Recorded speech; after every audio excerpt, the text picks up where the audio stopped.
2월 28일 수요일 마가복음 7장 14절에서 23절 말씀 우리를 더럽게 하는 것이라는 제목을 가지고 말씀을 살펴보겠습니다. 한번 따라하겠습니다. 우리를 더럽게 하는 것. 쉽게 무슨 얘기냐면 이제 어제 살펴봤잖아요. 그 바리새인들이 예수님의 제자들이 손 안 씻고 밥 먹는 거 보면서 어떻게 저렇게 정결례를 행하지 않냐 이러면서 정죄했잖아요.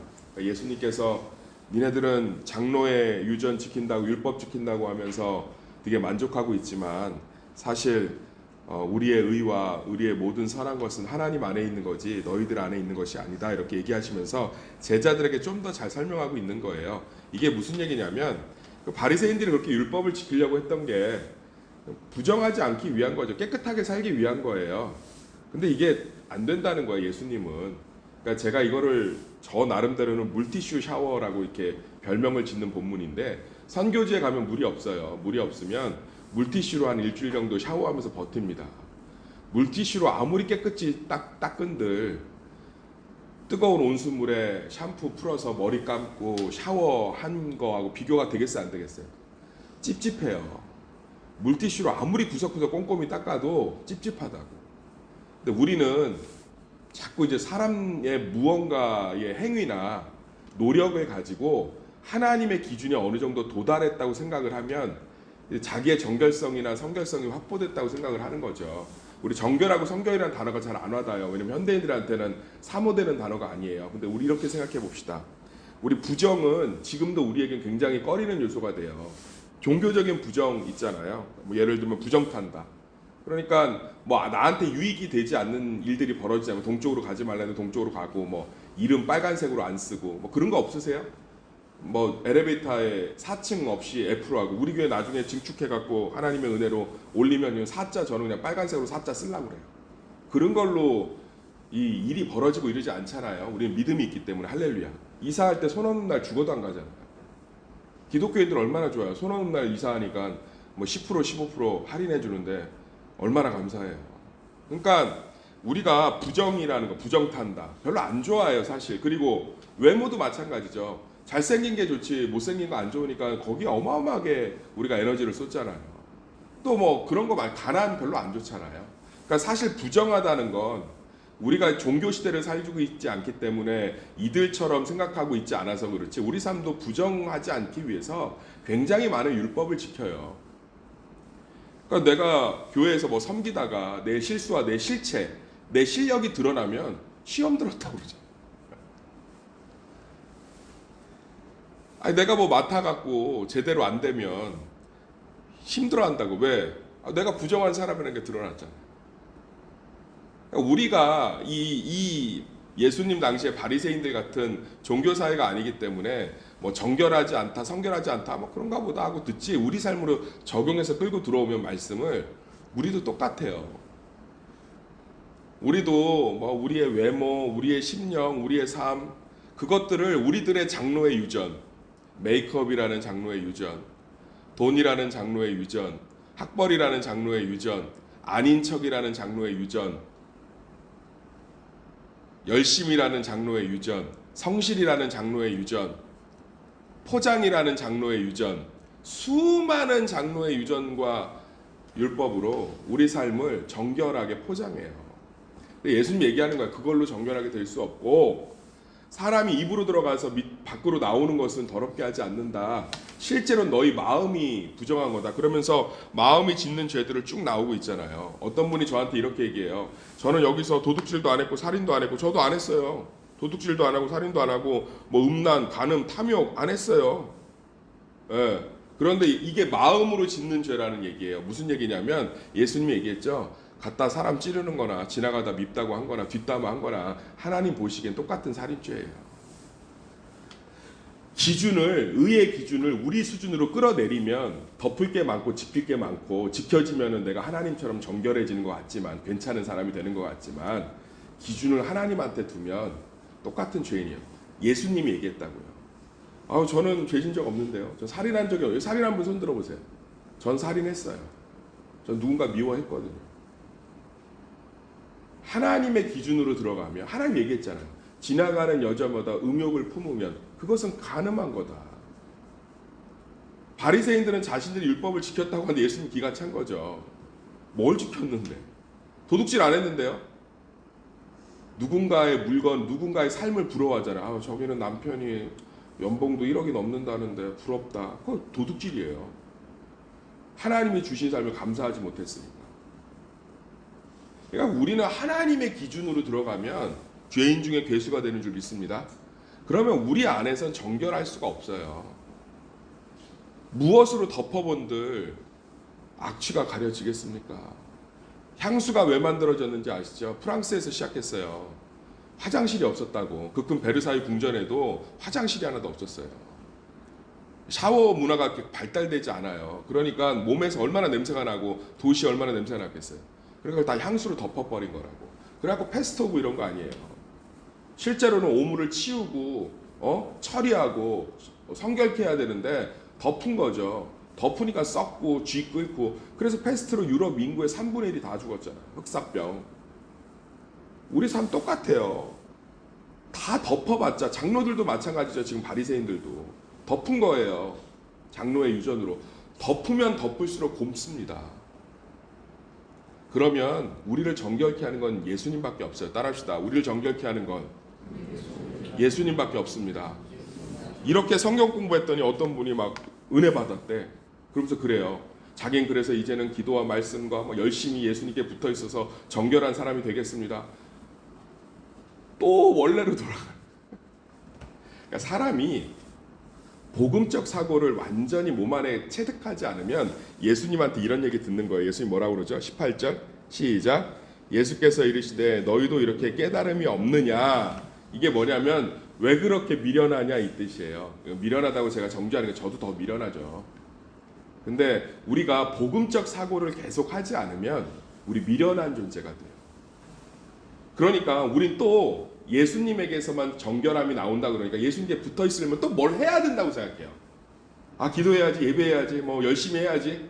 또 원래로 돌아가는 거예요. 장로의 유전으로. 예수님이 이미 우리의 정결이 되신 줄 믿습니다. 그러면 이제부터 놀라운 일이 펼쳐져요. 우리 삶은 그러니까 지금 예수님이 왜 우리 가운데 오셨냐면 선지자 보내서 하나님 말씀대로 살라고 했어 안 했어요? 했죠. 안 됐죠. 선견자들 보내서 예배 제대로 회복해서 살라고 했어 안 했어요? 했죠. 안 됐죠. 수많은 선한 왕들 세워서 우시야, 다윗 뭐 이런 왕들 세워서 하나님께 정말 온전히 예배드리고 살라고 했어 안 했어요? 했는데 안 됐죠. 사람이 하나님 곁에 붙어 있는 게 안 되기 때문에 우리 안으로 하나님이 들어오신 거예요. 밀고. 할렐루야. 우리는 순간순간 넘어지고 죄를 짓고 죄인이라 할지라도 예수 그리스도의 공로 때문에 하나님과 연합되어 있는 줄 믿습니다. 그럼 우리 삶은 방향이 달라져요. 하나님은 우리 삶에 세상적인 축복을 주는 존재가 아니라 우리를 하나님이 기뻐하시는 의로운 존재, 정결한 존재로 만들어가고 계신 거예요. 그 일이 가능해졌다고. 우리 안에서가 아니라 성령 안에서, 예수 그리스도에 의해서. 그러니까 우리 삶은 반드시 하나님 안에서 변해가는 거예요. 제 목회의 색채들을 제가 요즘 이렇게 설교를 외부 분들이 많이 들으시더라고요. 근데 그분들이 동일하게 얘기해요. 김호 목사님의 목회 철학은 신뢰를 주는 것이 아니라, 그러니까 신뢰를 주는 것으로 여기는 것이 아니라 신뢰를 한다. 이게 무슨 얘기냐면 이 사람이 새벽 예배 안 빠지고 믿음 생활 잘하니까 저 사람 신뢰해야지. 집사 세우고 장로 세우고 권사 세워야지. 전 그런 목회 안 해요. 하나님이 그 안에 있으면, 예수 그리스도의 형상이 있으면 그 사람을 신뢰합니다. 왜냐하면 하나님이 그 사람을 변화시키기 위해서 이 땅에 오셨기 때문에. 할렐루야. 그리고 성령으로 우리 안에 있기 때문에. 저는 그래서 모든 성도들의 기도 제목이 응답될 거에 대한 확신이 있고요. 모든 성도들의 삶이 하나님의 형상으로 변화될 거에 대한 확신이 있어요. 그 일을 위해서 하늘 보좌를 버리고 이 땅에 오셨기 때문에. 그 관점으로 영혼들을 보고 있는 거예요. 목사님은 뭐 맨날 좋은 얘기만 해주세요. 아니요. 그 관점으로 보고 있는 거예요. 우리 안에 계신 하나님의 형상. 우리 안에 계신 성령님. 예수 그리스도. 그러니까 보세요. 예배 하나 강조한 적 없는데 수요예배 늘어나고 있죠.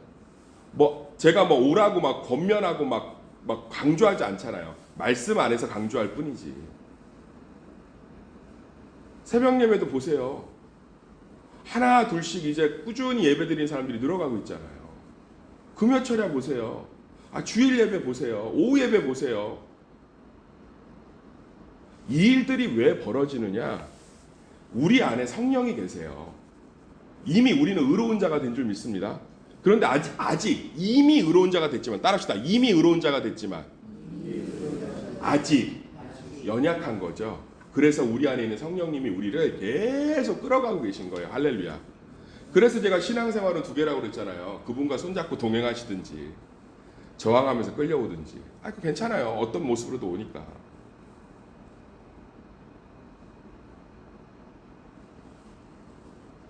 사랑하는 성도님들, 이미 우리는 하나님 앞에 의로운 존재가 되었어요. 그것이 우리의 자유가 되기를 소망합니다. 그러니까 내가 무슨 일을 하다가 실수를 했어. 그래서 내 실체가 들어왔어. 내 무식함이 드러나고 내 가난함이 드러나고 내 연약함이 드러났어. 그게 그리스도 안에 있다고요. 할렐루야. 그러면 그것을 통해서 하나님은 나를 더 정결하고 성결한 사람으로 만들어가는 과정인 거예요. 목사로서 마찬가지예요. 이불킥 하고 싶을 때가 한두 번이 아니라니까요. 왜 거기서 그 사람을 더 품지 못했을까? 성도들이 훨씬 저보다 커요. 성도들이 저한테 해주는 조언들이 저보다 사랑이 더 많아요. 저보다 더 깊은 분들이 많아요. 저보다 넓은 분들이 너무 많아요. 제가 목사지만 부끄러울 때가 있어요. 목사님 이런 건데 목사님 이러면서 참 좋은 말로 이렇게 권면해 주시는데 너무너무 부끄러워요. 왜 나는 저렇게 생각하지 못했을까? 왜 나는 저렇게 넓은 사람이 되지 못했을까? 왜 나는 저렇게 믿음 좋지 못했을까? 너무너무 부끄럽고 숨고 싶어요. 그래서 막 누르고 싶어져요. 내가 담임 목사인데 어디 목사한테 내가 목사인데 그러고 싶은 마음이 여기서 올라와요. 왜? 내 실체를 감추고 싶거든요. 근데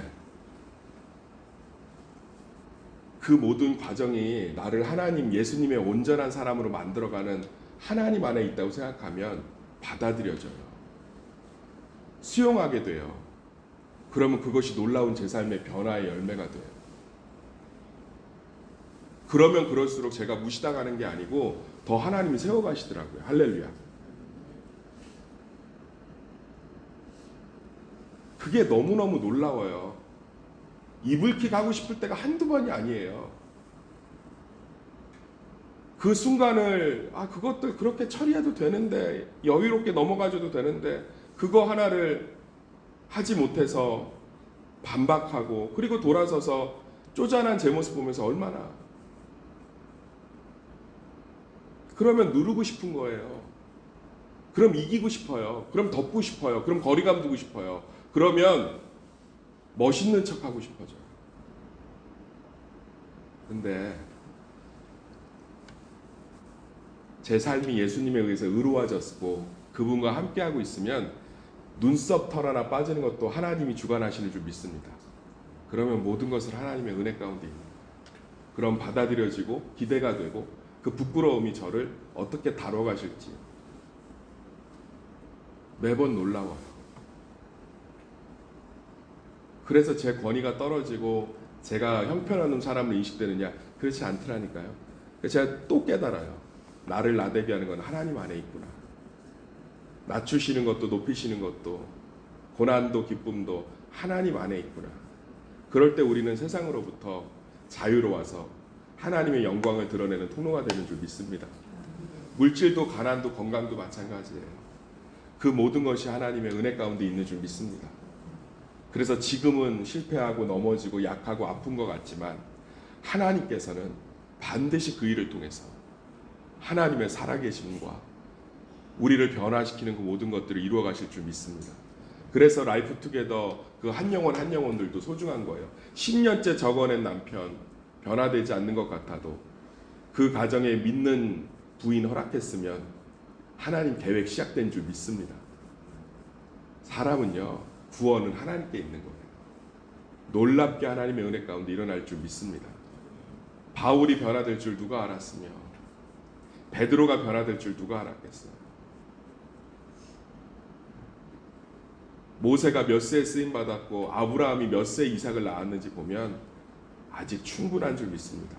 하나님이 온 우주를 완벽하게 창조하는데 정확하게 6일 걸렸어요. 7일 안식하시고 6일 만에 온 우주를 완벽하게 창조하신 하나님께서 한 영혼을 변화시키지 못하겠어요. 사랑하는 성도님들, 우리의 모든 삶이 하나님 안에 있는 줄 믿습니다. 그 얘기를 지금 계속 예수님이 하고 계시는 거예요. 우리는 하나님에 의해서 부정한 자가 아니라 꺼려지고 숨고 덮고 피하고 상처받고 오해하고 망상 갖고 피의식 갖고 두려워하고 염려하는 존재가 아니라 이게 다 부정이에요. 예수 안에 의로운 존재, 정결한 존재, 용납받는 존재, 풍성한 존재, 채워지는 존재, 기쁨의 존재, 은혜의 존재가 된 줄 믿습니다.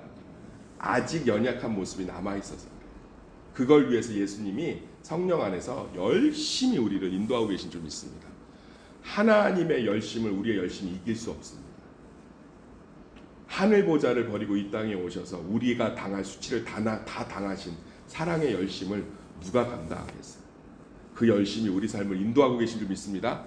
그 열심이 우리 가정을 인도하고 계신 줄 믿습니다. 그 열심이 우리의 노년을 인도하고 계신 줄 믿습니다. 그 열심이 우리의 자녀와 우리의 일터를 인도하고 계신 줄 믿습니다. 그 안에서 자유하시고 기뻐하시기를 예수의 이름으로 축원합니다.